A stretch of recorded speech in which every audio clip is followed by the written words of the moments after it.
nak pergi ke bendang. Takkan nak pakai jubah. Nak dulu kangkang lah tu. Apa? Jalan apa? Jalan apa? Benar. Dia ada bersesuaian dengan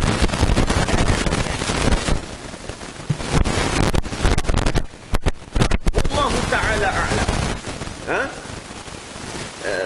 وقد ذكر أهل العلم أن النبي صلى الله عليه وسلم لم يتخذ الرماح السوداء لباسا راتبا بحيث لا يحدث بها بل لبسها فلبس غيرها ولهذا يقول العلامة ابن القيم berkaitan dengan warna hitam, serban hitam bukan pakaian kebiasaan Nabi. Warna hitam ni libasan ratiban. Nabi bukanlah suka ataupun selalu pakai warna hitam ni, kan? Kerana tidak disebut tentang Nabi memakai serban hitam melainkan pada bab ini saja. Kebiasaannya warna putih. Cuma dalam bab ni Nabi pakai warna hitam. Sebab kita tak nak orang salah faham hitam itu menjadi warna kegemaran Nabi, kan? Dalam bab ini Ibn Qayyim menyebut dalam Zad al-Ma'ad. Ibn Qayyim menyebut dalam Zadul Ma'ad, dia kata apa? Wan Nabi lam yalbis as-sawa' libasan ratiban. Dia kata kerana Nabi SAW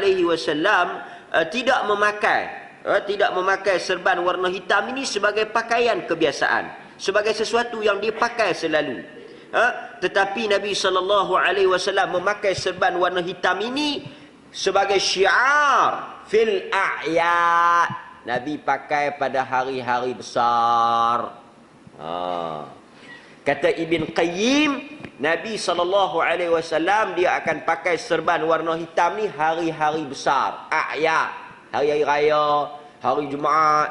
Hari ni hari besar lah, pembukaan kota Mekah, hari-hari istimewa dia pakai pakaian warna hitam ni. Sebab hitam ni dia ada haibah, dia ada macam satu kemegahan, satu apa, orang tengok tu satu kelainan lah.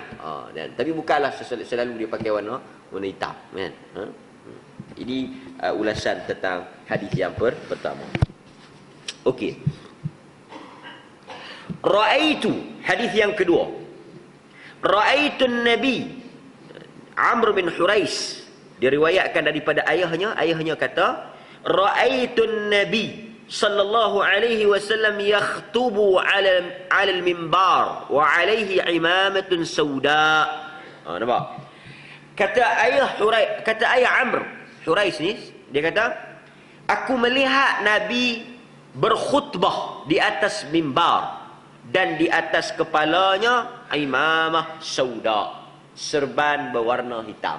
Selalunya khutbah atas mimbar ni hari Jumaat lah. Biasanya hari Jumaat ni hari besar orang Islam. Pasal itu Aisyah meriwayatkan ada pakaian Nabi simpan, Nabi hanya pakai pada hari Jumaat. Sebab hari Jumaat ni di sisi orang Islam hari yang besar. Sebab itu kalau kita tengok apa yang dilakukan pada hari Jumaat sama macam kita lakukan pada hari raya. Ada mandi sunatnya, keluar awal ke masjid, kemudian ada salat, ada khutbah, berimpun beramai-ramai. Semua ni syiar. Yang mana kalau kita compare, kita banding tengok dengan raya, tak jauh beza. Dan hari Jumaat juga kita larang untuk berpuasa. Dilarang kita berpuasa khusus semata-mata hari Jumaat. Sebagaimana yang berlaku kepada isteri Nabi Zainab. Apabila Nabi masuk, Nabi tengok dia berpuasa. Nabi kata, kemarin Khamis hang puasa tak? Dia kata tak. Esok Sabtu nak puasa tak? Dia kata tak. Nabi kata bukalah. Nabi kata kalau hang tak puasa kemarin dan hang tak mau puasa esok, hang tak boleh puasa hari Jumaat. Hari ni hang kena buka. Dan sebab hari raya haram puasa kan. Itu antara apa yang disebut oleh para ulama. Okay. Hadis yang berikutnya daripada Abdullah ibn Umar, dia kata, kana Nabi, adalah Nabi sallallahu alaihi wasallam, idza atamma sadala imamatahu baina katifai, qala Nafi' wa kana ibnu Umar yaf'alu dhalik. Qala Ubaidullah wa ra'aitu al-Qasim bin Muhammad wa Saliman yaf'alani dhalik. Kata Abdullah ibn Umar, Nabi sallallahu alaihi wasallam apabila memakai serban, baginda akan menjuntaikan ekornya antara dua bahu baginda. Hadis ini menjadi dalil serban Nabi ada yang mempunyai ekor. Dan ekor itu terjuntai di antara dua bahu baginda. Ini satu riwayat yang sebut kata ada ekor. Serban Nabi ada ekor. Kan? Kata Nafi', siapa dia Nafi' ni? Nafi' ni hamba kepada Abdullah ibn Umar. Hamba kepada Abdullah bin Umar. Sebab tu kalau kita tengok dalam hadis kadang-kadang an Malik, an Nafi', an Abdullah ibn Umar, daripada Malik ambil daripada Nafi', ambil daripada Abdullah bin Umar. Nafi' ambil daripada Abdullah bin Umar kerana Nafi' hamba maula kepada Abdullah bin Umar.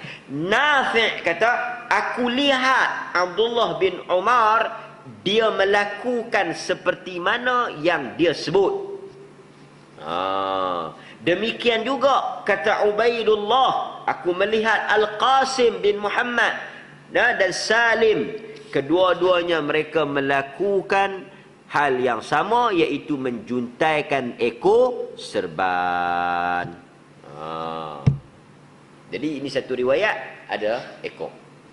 Hadis yang berikutnya, anna Nabiya sallallahu alaihi wasallam khataba an-nas wa alaihi isabatun dasma. Siapa dia cerita? Abdullah ibn Abbas. Abdullah ibn Abbas berkata bahawa Nabi apabila berkhutbah di hadapan masyarakat, hari Jumaat ke hari raya dia tak sebut, tapi dia berkhutbah, baginda akan memakai isabah. Dia tak guna imamah, dia guna isabah. Isabah ni apa dia? Balutan. Pasal itu dalam fiqh ada satu bab al-asaib, bab pada menyatakan tentang hukum balutan ni. Hukum balutan ni kan. Okey. Kita biasa dengar tak yang sapu sikit rambut, lepas tu sapu banyak serban. Kan? Okey. Hadis yang cerita bahawa Nabi SAW pernah sapu sedikit di bahagian hujung dan dia sapu sebahagian lebihnya di atas serban dia itu. Hadis itu pertama menunjukkan Nabi memakai serban. Itu satu. Kan yang Nabi dia sapu di ujung ubun-ubun dia ni, kemudian dia sapu ni. Ubun-ubun dia, kemudian dia sapu di atas serban. Pertama, itu dalil Nabi pakai serban. Jadi pemakaian serban tak dinafikan, memang sabit. Cuma yang tak sahih, kelebihan pakai. Tak sahih. Nabi pakai, yes, betul. Yang tu memang ada hadis. Tapi kelebihan, fadilat dia tak sahih. Itu satu. Kita kena faham. Yang kedua, hadis tu juga menjadi punca pada perselisihan tentang kadar paling wajib, kadar wajib basuh kepala. Untuk pengetahuan tuan-tuan, kesemua mazhab ini menyatakan sunnah sapu semua. Dia berkata sunnah sapu semua kepala.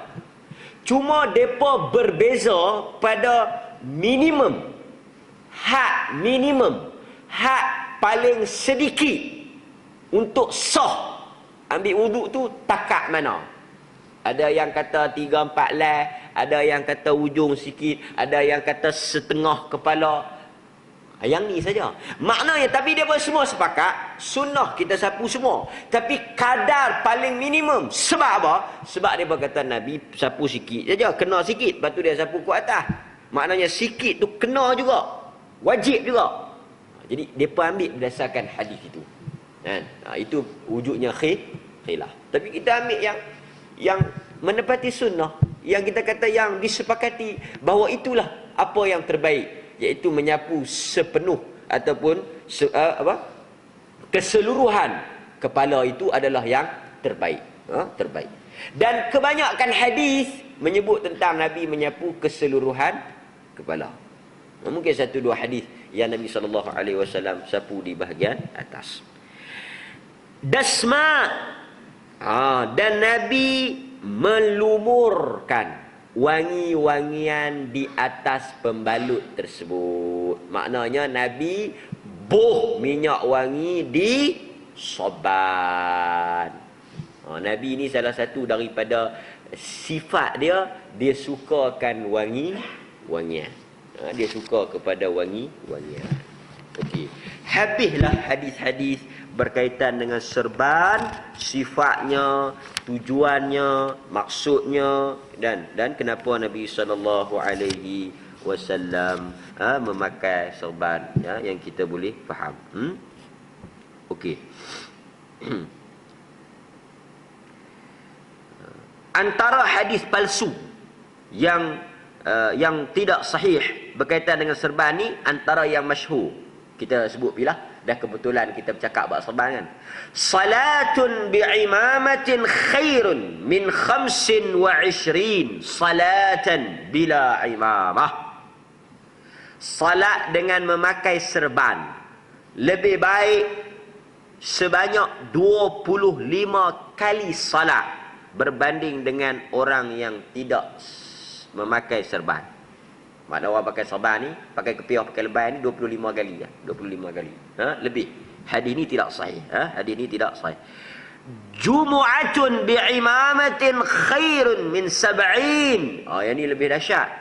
Semayang Jumaat dengan memakai serban lebih baik daripada tak memakai serban sebanyak 70 kali.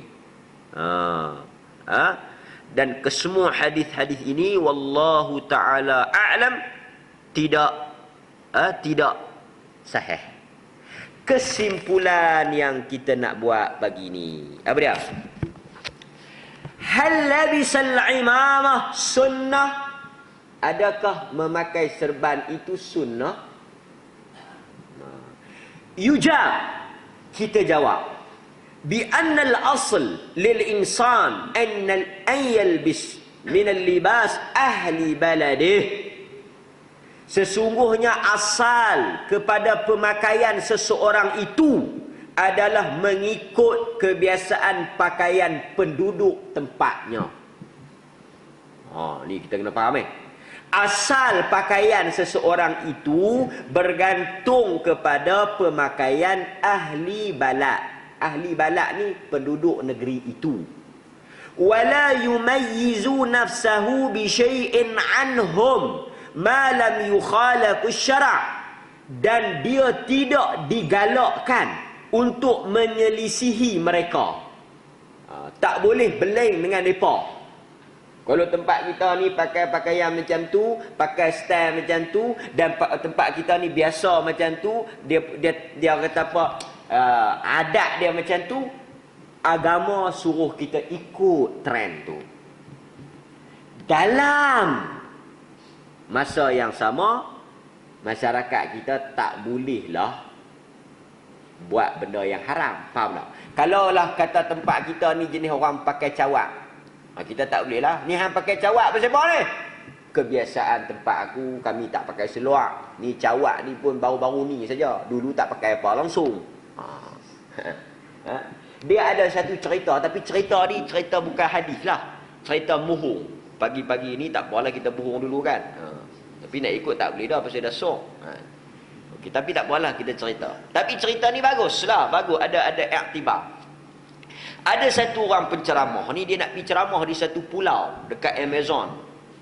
Pulau ni dikhabarkan tak pakai seluar. Ada juga banyak lah tuan-tuan pergi Pulau Sabah Sarawak tu, masuk belah-belah Kompenan bala tu, ada lah jenis tak pakai baju, tak pakai seluar lagi ni kan, ataupun pakai cawak-cawak lebih kurang. Tuan-tuan pergi belah Bajau tu kan, perkampungan laut tu, depa tu kadang-kadang bukan pakai pun kan. Okey. Tak pelik lah benda tu. Jadi dia ni pakai baju. Dia kata, ish, kalau aku pakai baju, pi duk ceramah depan mereka, satgi nampak macam megah pelik pula. Tak meraihkan apa? Tak meraihkan audience. Tak, orang kata apa? Tak elok lah. Dia pun ambil keputusan, tak apalah. Nak raihkan orang tempat ni untuk imam duk jawab weh. Dungu tak ada dah. Saya ni nak buat macam mana? Jemaah minta lu tu hang imam ke jemaah imam? Kadang-kadang tu imam dia jawab tu jawapan bodoh. Saya nak buat macam mana ni? Jemaah minta macam ni. Jemaah sobat lu ni. Saya ikutlah. Raih setempat, raih orang tempatan.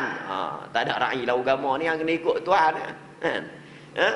Lepas tu pendekkan cerita, dia pun kata nak bagi kita apa, nak raih sikit lah, tak apa, dia pun telanjang. Dia pun nak, tak, dia pakai baju, orang lain tak pakai baju, tak elok kan ni. Orang kata ikut orang ramai ni. Dia punya tajuk, point dia ikut orang ramai, ikut arus. Kan. Yang depa nu pula, Tok Batin kata, kita pakai tetamu nak mai. Hampa tak payah duk buat lok-lak pelik kan. Sama-sama kita tak apalah nak telanjang kan. Ni tetamu nak mai ni ikut orang ni, taklid ni kan. Kita pakailah untuk menghormati tetamu. Kita pakai. Kami ni tak bisa pakailah Tok Batin. Pakai pila beda hari ni saja. Kita nak tunjuklah kita ni hormat sikit tetamu kan. Kita kadang-kadang jenis tak, tapi dah tetamu mai kita pakai pila kan. Okey, tak apalah Tok Batin. Tak ada, kita nak hormat tetamu, kita pakai pila. Depa pun pilah cari mana nak ada baju, pergi cari baju pakailah kan. Huduh-huduh pun ada lah juga. Sampailah pada hari kejadian tu, dia tu pun main lah keadaan telanjang. Yang geng telanjang tu pakai baju. Awak tak hang tengok aku tengok hang. Itu ya, kesimpulan. Wala yumayyiz nafsa bi syai'in anhum yukhalif asy-syara'. Kalau mereka tu pakai pakaian yang tak menyelisih syarak, sunnah kita pakai pakaian tempat tu. Pasal tu Islam pi di India, Islam tak ubah cara orang India pakai. Pi di China, Islam tak ubah cara orang Cina. Mai di Melayu, Islam tak ubah cara hidup orang Melayu. Hampa nak bersorban, hampa nak bersampin, hampa nak berjubah, hampa nak berkurta ke apa ke, silakan. Kerana itu bukan fokus Islam. Tetapi daripada sembah Tok Pek Kong, hampa kena sembah Islam. Hampa kena sembah Allah. Itu saja. Cara pakai, cara makan. Depa pi di sana orang India makan chapati, makan roti canai. Dia tak ubah supaya makan makanan Arab. Itu bukan kempen yang dibawa oleh Islam. Kan? Tu pun ada mana tak tahu duk pi pertahan orang pakai seluar dalam kan. Ada kan dalam sesebuah negara yang aman, damai, harmoni, progresif dan sebagainya, adalah rakyat tu pergi pakai seluar dalam. Pakai seluar dalam kan. Tidur main gimnastik ni nak pakai seluar dalam kan. Seluar dalam tu kan, seluar dalam. Ada surat sokongan dan perkenan ke bawah duli Sultan inilah sultan-sultan yang ada lah kan. Dia memberi sokongan, perkenan, kan? Dan kita harap surat sokongan itu dapat memberi bantuan lah kepada artis tu bila dia bertemu dengan Tuhan itu. Kan? Kut malaikat tanya macam mana ni? Hang tengok surat kuning, hang nak cakap apa? Kan? Cakap banyak ni tukar 24 jam. Kita pun tak tahu. Pasal itu Nabi kata idza wusidal amr, apabila hampa serahkan satu-satu urusan ni bukan pada orang dia. Kan? Urusan agama ni diserahkan kepada orang yang jahil. Fantadris sa'ah. Hampa akan tengoklah kehancuran. Kan? Apabila orang yang memegang tampuk pengurusan orang agama tu bukan orang agama. Kan? Diberikan jawatan untuk mengetuai agama bukan pada orang agama. Nabi sebut fantadhiris sa'ah, hampa akan tunggu kehancuran. Kan? Sebab tu benda-benda ni kita kena muhasabah. Kan? Kita kena muhasabah. Dia boleh pertahan pula. Allahu akbar.